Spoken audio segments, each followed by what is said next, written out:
Pluribus, Season 1, Episodes 1 and 2 Recap and Breakdown. The opening of Pluribus immediately sets the stage for a chilling, cerebral sci-fi drama that feels like Arrival meets The Last of Us. Episode 1 begins with a countdown, 439 days and 19 hours until humanity is enslaved. No explanation, no context, just an ominous clock ticking down to something inevitable. From there, the show dives into its mystery with a burst of scientific intrigue. At NASA, a strange extraterrestrial signal appears on the monitors, transmitting from deep space. The scientists quickly realize it's not just random noise, it's structured. It's intelligent, and worse, it's coming from 600 light-years away. As they begin decoding, one of the scientists seems to recognize what he's seeing, as if this message isn't new to him. That silent realization sets a haunting tone that runs through the entire episode.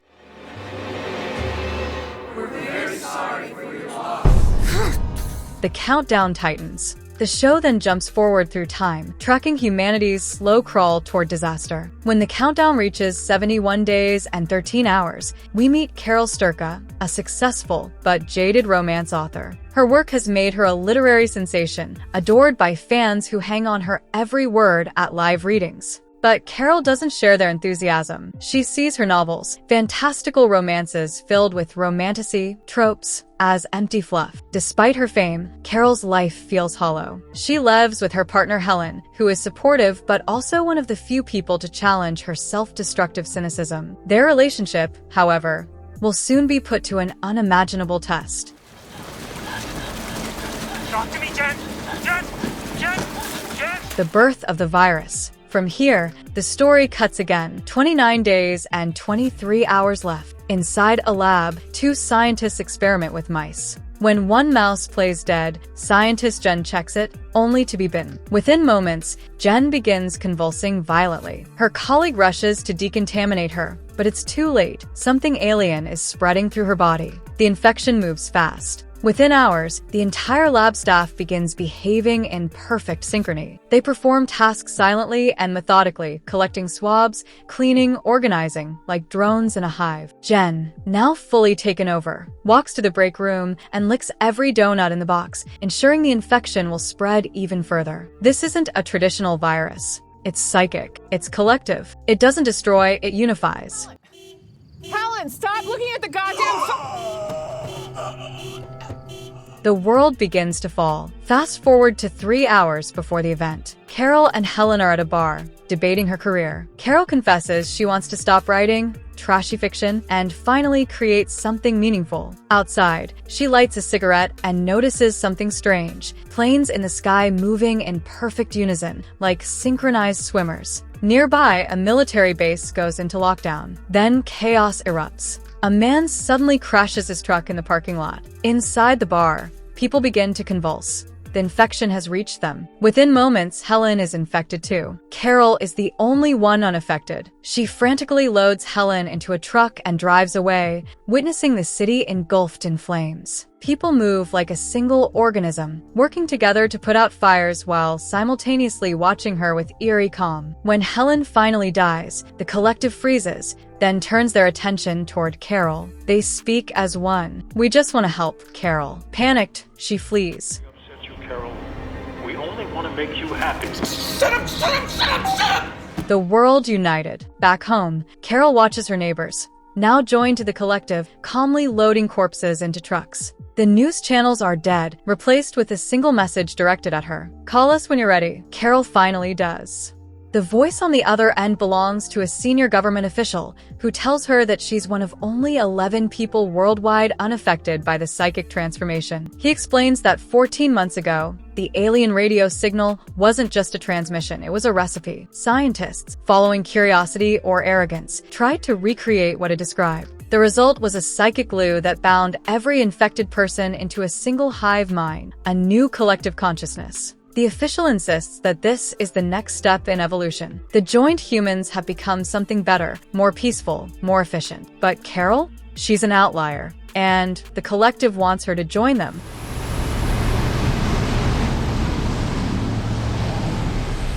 Episode 2, The Awakened. Episode 2 opens far from Carol's devastated world. In Morocco, where we see the aftermath of the joining. A woman, clearly part of the collective, helps clean up debris, saves a trapped man from a car, and then, with perfect calm, flies a plane to Albuquerque. When she lands, she strips down, showers, and other joined humans kneel before her. The world has changed entirely, and the collective is everywhere. Down. God damn it!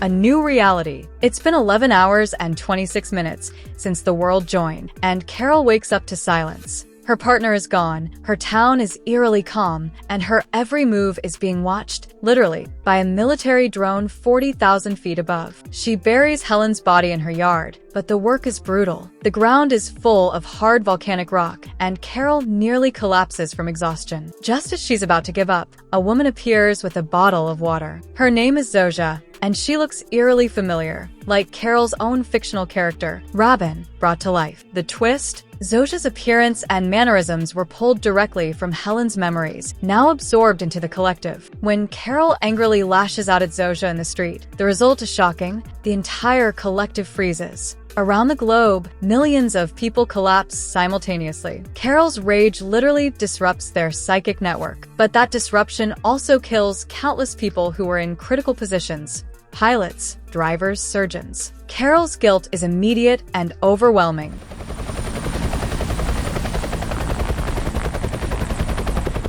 A glimpse of resistance. Realizing her power, the collective drops a mini digger from a helicopter to help Carol bury Helen properly, as a gesture of peace. Zosia reveals that the collective has detected another person like Carol, a man in Paraguay who also remains independent. Carol insists on meeting the others like her. She boards an empty plane bound for Bilbao, Spain, sitting alone in economy class, surrounded by an eerily silent world.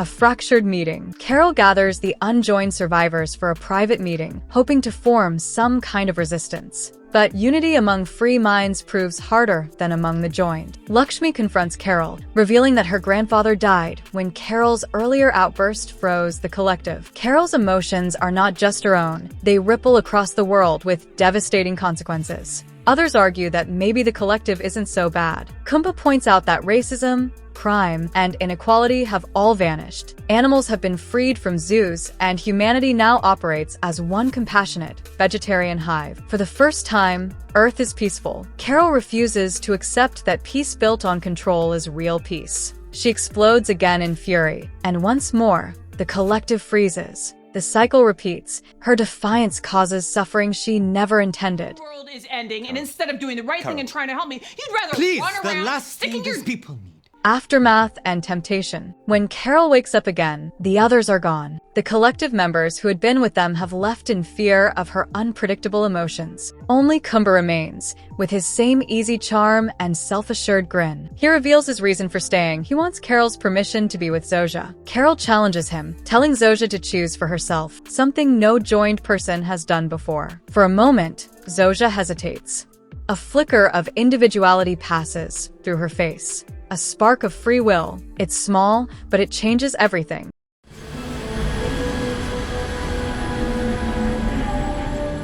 The choice. Carol prepares to leave again, returning to her lonely, plain seat. But as she looks out at the others, Zosia and Kumba together, the small remnants of humanity struggling to define freedom, something inside her shifts. She realizes that maybe connection isn't the enemy. Maybe the problem isn't the collective, but the loss of choice within it. And perhaps, if she can find a way to bridge that gap, to make the collective capable of true individuality, humanity might survive in a new form. At the last moment, Carol changes her mind. Before the plane takes off, she walks back to join the others, not to surrender, but to understand. Come on, talk to me. Come on, Jen, come on. Jen, you alright? Final thoughts. Episodes 1 and 2 of Pluribus build a world that's equal parts eerie, philosophical, and emotionally charged. What begins as an alien contact thriller evolves into a meditation on individuality, connection, and the cost of unity. Carol's journey mirrors humanity's own dilemma, the struggle between isolation and togetherness, between the self and the whole. Her anger has the power to shatter the hive mind, but also the power to save it, if she can learn to control it. The series cleverly reframes the alien threat not as invasion, but as transformation. Humanity's enslavement isn't physical, it's emotional, spiritual. And the few who remain unjoined are left to question whether their freedom is a gift or a curse. With haunting performances, deeply symbolic writing, and a growing sense of cosmic inevitability, Pluribus is shaping up to be one of the most thought-provoking sci-fi shows in years. As the countdown continues, one question remains: will Carol embrace the collective, or destroy it trying to stay free? Strong ones, just bam, bam, bam.